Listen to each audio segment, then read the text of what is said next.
আমি তো তোকে ভালোবাসি পর্ব ১। ৭ বছর পরে বাড়ি ফিরছেন খান বংশের বড় ছেলে সাজ্জাদুল খান আবির। বাড়ি ফিরছে বললে ভুল হবে, বিদেশ থেকে ফিরছে আবির।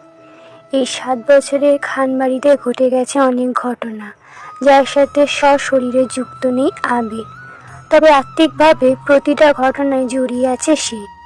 আবিরের বাবা চাচা তিনজন। আবিরের বাবা সবার বড় আলী আহমেদ খান, তানভীরের বাবা মেজো, নাম মোজাম্মেল খান, ছোট চাচুর নাম ইকবাল খান।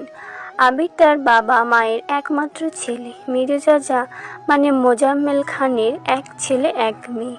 ছেলের নাম তানভীর খান, মেয়ের নাম মাহদিবা খান মেঘ।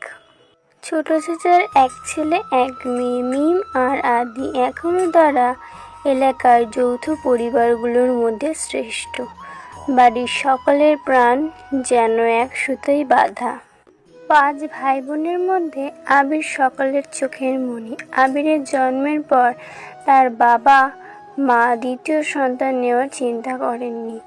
এইচএসসি পর্যন্ত সে বাড়িতেই ছিল সবার নয়নের মণি।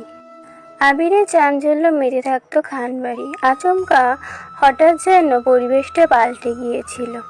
১৮ বছর বয়সে আবিরের হঠাৎ করে স্কলারশিপে বিদেশে পড়তে যাওয়া। বাড়ির সকলের সাথে শারীরিকভাবে যেমন দূরত্ব বেড়েছিল, তেমনই দূরত্ব বেড়েছিল মানসিকতার।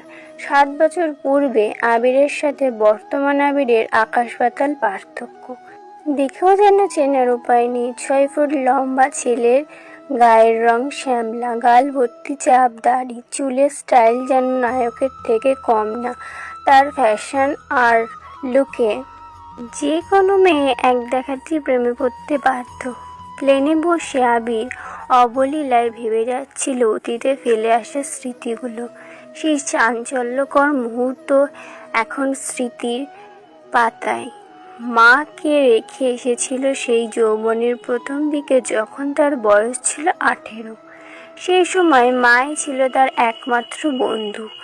আজ সে ২৪ বছরের যুবক।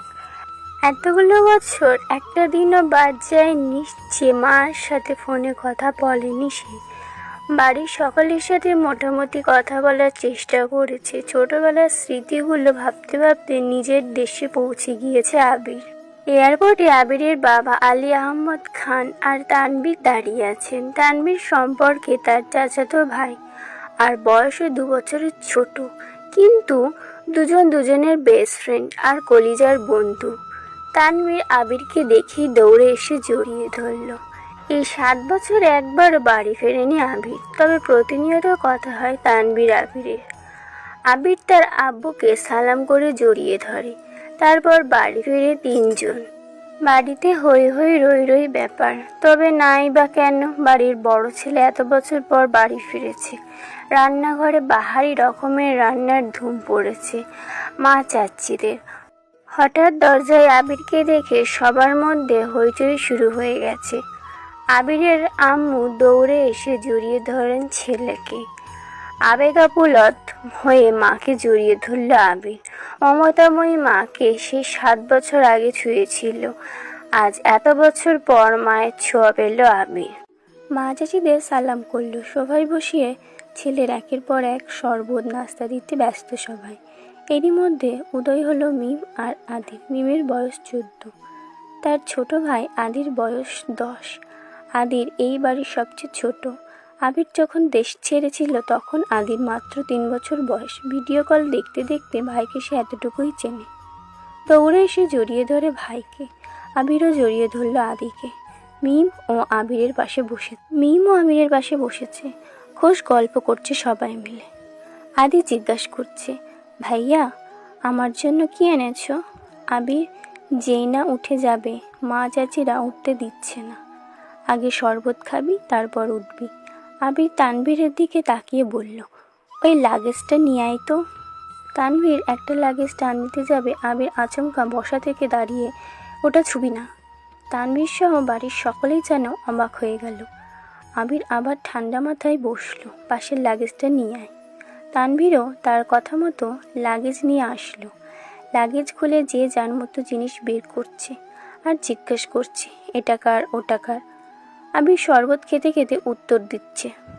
আদির জন্য বিদেশি দামি দামি খেলনা, মিমের জন্য ড্রেস, কসমেটিক্সের বাক্স, মা কাকিদের জন্য অনেক গিফট, তানভীরের জন্য মোবাইল, একটা ল্যাপটপ, অন্যটা গিফট, আলাদা আর একটা ল্যাপটপ আছে।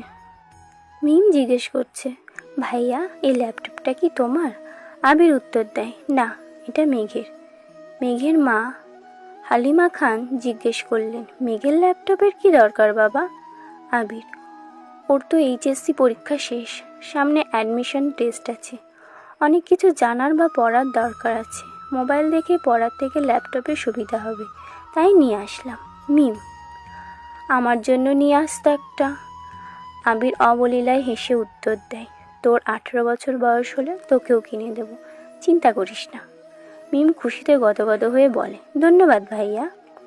বাড়ির হইচই শুনে ঘর থেকে বের হলেন ছোট চাচা ইকবাল খান। আবির চাচুকে দেখে সালাম করতে যায়। চাচু বাধা দিয়ে জড়িয়ে ধরে ভাতিজাকে। ইকবাল খান বাড়ির সকলের দিকে এক পলক তাকিয়ে নরম সুরে বললেন, এতদিনে বাড়িটা পরিপূর্ণ হলো। ইকবাল খানের জন্য আনা উপহার আবির নিজের হাতে চাচুকে দিল। বাকিদের জিনিসগুলো একটা একটা করে দিল আবির। মেজ চাচু মানে মোজাম্মেল খান বাসায় নেই, তাই ওনার জন্য আনা গিফট যত্ন করে রেখে দিল আবির।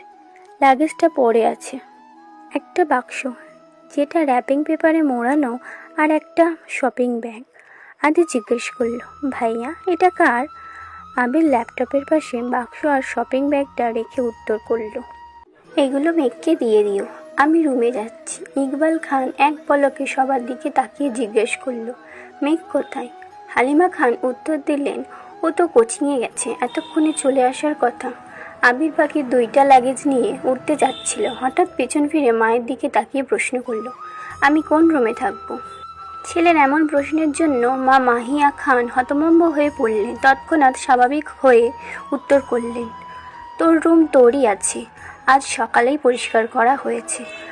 আবির কোনো কথা না বলে 2টি লাগেজ নিয়ে উঠতে গেলে তানভীর এগিয়ে এসে, আমায় দাও, আমি নিয়ে যাচ্ছি।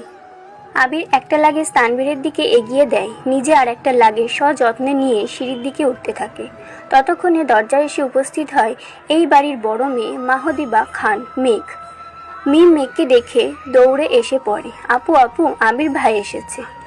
মেঘ সিঁড়ির দিকে তাকায়, লম্বা স্বাস্থ্যবান সুপুরুষ দেখি একজন হাতে লাগেজ নিয়ে সিঁড়ি দিয়ে উঠছে, শুধু পিছনটা দেখা যাচ্ছে।